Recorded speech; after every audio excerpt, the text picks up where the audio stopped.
王一博以赛车手身份亮相这次 GT3， 直接把宁波国际赛道带飞，庞大的热浪涌过来，绿色元素再度回归。去年王一博与方俊宇曾在 GTSC 珠海站合作摘的 GT3 补别会关，新赛季该车组积极备战，车队也将全力协助冲击佳绩。有意思的是，王一博是每次赛车都有专属批房、专属战车和战衣，而这次的批房居然对面没有观看台，也就意味着观众没有办法直接通过看台看到王一博。看到这个消息的一瞬间，估计王一博的摩托大军们瞬间抓耳挠腮起来。我的老天，为了他跋山涉水奔赴所爱，扛着85号大旗摇旗呐喊，结果就是可能看不到，真是抛媚眼给了空气。各位摩托阿们还是准备喇叭为他高呼来的痛快。去年我们的赛车手王一博在批房等待的场景，就是他一转身看台上就一阵尖叫，他看一眼看台上就燃起来，这让王一博不敢动，就站着不敢动，着实被可爱到了。哈了粉就是这么激动，还有那让人流着汗喇子的好身材，一看一个不吱声，一看一个笑不停，各种扛着8倍镜扒拉着，赠有比赛回来摘下头套的场景，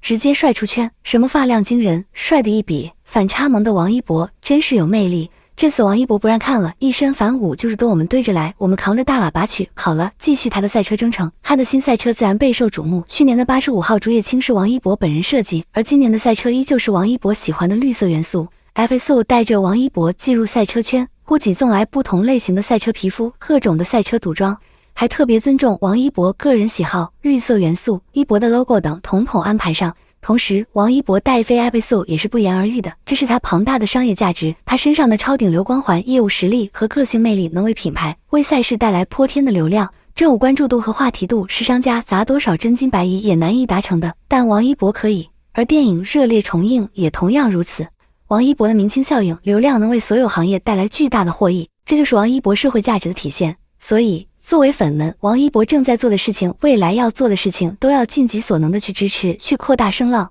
王一博摩托大军们就是太低调了，正组能耐这么大，就应该好好夸一下。越是不务正业，越被央媒点赞。王一博到底是如何用自己的方式重新定义顶流的？明明是一个全 A 出道的歌手舞者，不踏踏实实唱歌跳舞，却跑到深山老林里保护野生动物；明明是被金鸡奖提名的宝藏演员，却不老老实实拍戏，偏偏跑去悬崖探险，探索人与自然；明明是一个被奢牌独中的时尚顶流，不好好开拓自己的时尚版图，偏偏跑去海拔5000米的雪山拍摄冰川保固宣传片。王一博所走的每一步，都是在打破大众对顶流明星的刻板印象。可万万没想到，王一博越是不务正业，却越能够受到央媒各官方的追捧和点赞。他的电影重映，央媒第一个出来整活硬件，幼儿歌曲又是燃相混剪，仿佛把自己活成了热烈的宣传片。他参与保护冰川，官媒直接牵头出来联合点赞，几十个账号约定好矩阵式发布，就怕有人不知道王一博在为联合国冰川保护做贡献。各大蓝 V 联合刷屏的局面，让联合国第一次见识到了顶流的牌面。自从王一博爆火以来，各大单位就总爱拿他当做业内表上，体育总局抓住他喜欢滑板的爱好，给他安排滑板运动推广大使的称号。中国舞蹈家协会看中了他喜欢跳舞，就直接让他当顶尖舞者推广大使。他爱上了攀岩，跑去拍纪录片，野生公益大使的称号又找上了他，还坚持让他为联合国气候大会宣传。可以说，但凡王一博开始沾点啥，相关单位就赶紧屁颠儿的找上他。演不完的官方节目，唱不完正能量的歌曲，不知道的还以为他是官方御用的明星。不仅新闻宣传上有他，春晚上表演节目的有他，国家举行大型赛事活动担任推广大使的还是他，不断的在官媒和央视刷脸。跟那些圈